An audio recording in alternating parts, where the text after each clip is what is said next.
Welcome to Layer the Alchemist, where we discuss all things heavy metal and hard rock. On today's episode, let's discuss Ozzy Osbourne's 1991 album, No More Tears. This album for me is kind of a turning point, a little bit of a shift in direction for Ozzy. He, for me, starts kind of taking on a more kind of sophisticated, mature direction and vibe to what he's doing. This is his sixth studio album, solo album. And at this point, Ozzy's been around since 1970. So he has sort of become like a respected elder statesman of heavy metal and hard rock, if you will. And so Ozzy and his management or whoever, I think, make a very wise decision about sort of moving him in a slightly different direction, moving him away from sort of the 80s vibe with the bats and castles, and think about the album covers for No Rest for the Wicked and The Ultimate Sin and that kind of imagery. And then think about this album cover here, where it just to me feels a little bit more mature, if you will, just a little bit more regal or something, and don't get me wrong, I love the hammer horror stuff and the fantasy stuff, and I would have been perfectly happy for him to stay in that world, but I get why he felt like he needed to move in this direction. And in hindsight, it was a very, very smart move, because this album came out in 1991, and as we know, in 1992 grunge drops, and grunge landed up sinking a lot of the bands that from the 80s, and a lot of the bands that were stuck in those cliches and that sort of imagery and all that kind of stuff, they all just got, they all just went down with the ship. And so maybe Ozzy sensed something in the wind, a change coming, and he just also decided to move in this direction. But either way, it was really smart, because in a lot of ways, I think this carried his career through the 90s, whereas a lot of the 80s artists, they didn't really fare very well in the 90s. I think of like Ronnie James Dio. He's my favorite vocalist of all time, but there's no denying that the 90s were a rough time for Ronnie. Same thing for Black Sabbath. So the album is produced really, really well. It's produced by Dwayne Barron and John Prudell, and the production on it is fantastic. You can tell that they went into this album with the intention of really making a big record, and it worked. Did I mention already, this is his second biggest selling album after Blizzard of Oz is his first. So the production on this is just absolutely incredible. It does not sound dated at all. It still stands up really, really well today. Very warm. You can hear all the instruments. Ozzy sounds great. The songs are all picked really well. It's like, this is like one of these albums that's kind of like Def Leppard's Hysteria or Michael Jackson's Thriller, where it's just like top to bottom, any of these songs could have been hits. And there were a lot of hits off this album, and a number of these songs still get played on classic rock radio today. So the band is, of course, Ozzy on vocals. We've got Zakk Wylde on guitar. This is Zakk's second album with the band. We've got Randy Castillo, who's been around since The Ultimate Sin, on drums. John Sinclair on keyboards.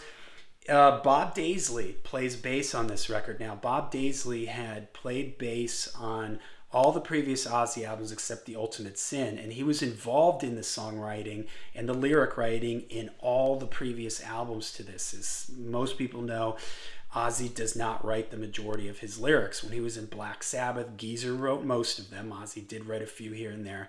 And with his solo band, Bob Daisley wrote all the lyrics. And Bob, though, at this point, he kind of comes in at the last minute for Mike Inez, who's the bass player pictured in all the videos. He comes in at the last minute and sort of replaces Mike. So Mike Inez actually gets a bass/inspiration credit here on the record, and I think that has to do with, they said that he had come up with that little opening bass riff at the beginning of No More Tears. Bob comes in, sort of twists it around a little bit. Bob Daisley, one of my favorite bass players. I wish his bass was a little bit clearer on this record. There's times where it jumps out, and there's other times where I think it gets a little bit lost in the mix, so that's a little disappointing. Okay, so the album, like I said, it's just full of hits, and I am a sucker for Ozzy ballads. I love when Ozzy sings ballads, going all the way back to "Goodbye to Romance" and "So Tired." I think his voice suits that kind of thing really, really well. So you get a couple of big ones on here. Then, in the number one big one is "Mama, I'm Coming Home," a massive hit for Ozzy, still gets played on the radio.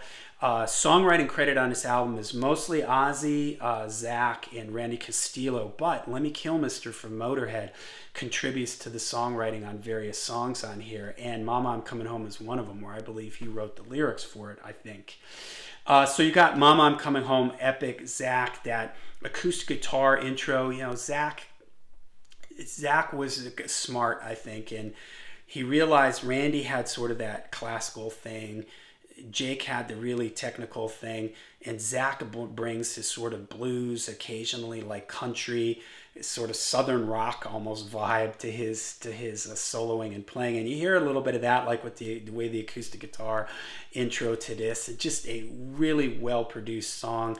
Bob Daisley has this super awesome fretless bass stuff weaving in and out of the verses. Just a really well written song, very well produced. So that's one of the ballads. The other one, "Time After Time" and "Road to Nowhere," are great. And it's interesting because, again, and this fits into sort of the theme of this album for me, in this slightly new direction for Ozzy, where he's sort of starting to sit back and look back at his career and look at where he came from. Kind of like somebody who's like, all right, I've accomplished all this. Now I can sit back a little bit and look at what I've done and sing about what I've done. And you sort of get that in "Road to Nowhere" and "Time After Time." And the other great thing about Ozzy for me is he always kind of comes across as a normal guy, a guy who has faults, a guy who's just a, the type of guy you'd have fun with talking to at a bar. He never comes off as like arrogant or anything, and you sort of feel that in his lyrics and in the way he delivers a lot of these things. Of course, there are upbeat ones on here. "Mr. Tinker Train," the opening track, is great. "I Don't Want to Change the World" is a melodic one. "Sin," "Hellraiser" is one that I really love. That's another one where Lemmy Kilmister gets in on the writing credits, and one that he would also do with Motorhead, and it was pretty much roughly, kind of roughly the same, and it sounds just as good with Lemmy singing it as it does here with Ozzy. "Zombie Stomp," "AVH," those ones are fun.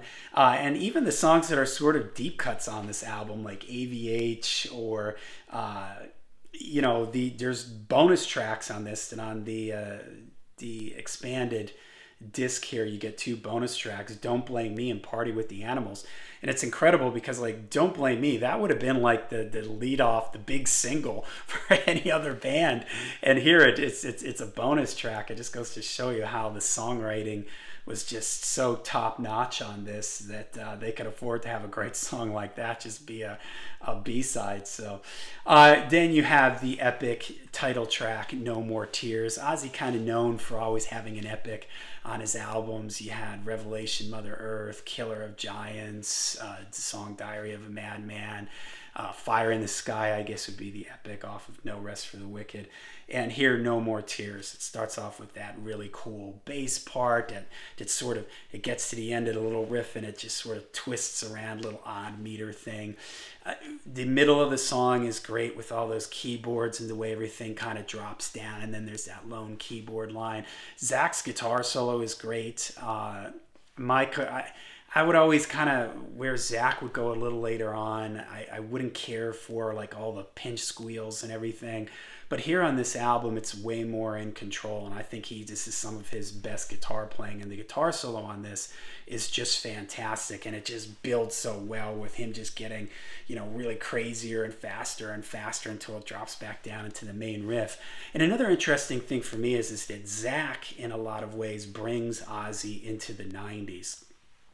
Zach's guitar sound, these drop low tunings, that sort of chuggy low guitar thing, that would become very, very popular, like with Alice in Chains and a lot of the heavier 90s bands. So Zach sort of sets this up, and I think that in a lot of ways too helped bring Ozzy. His guitar tone was very 90s, and I think that helped bring Ozzy into the 90s. So all right, so just an amazing record, top to bottom, so many hits, so many of these songs. You see that they had huge videos.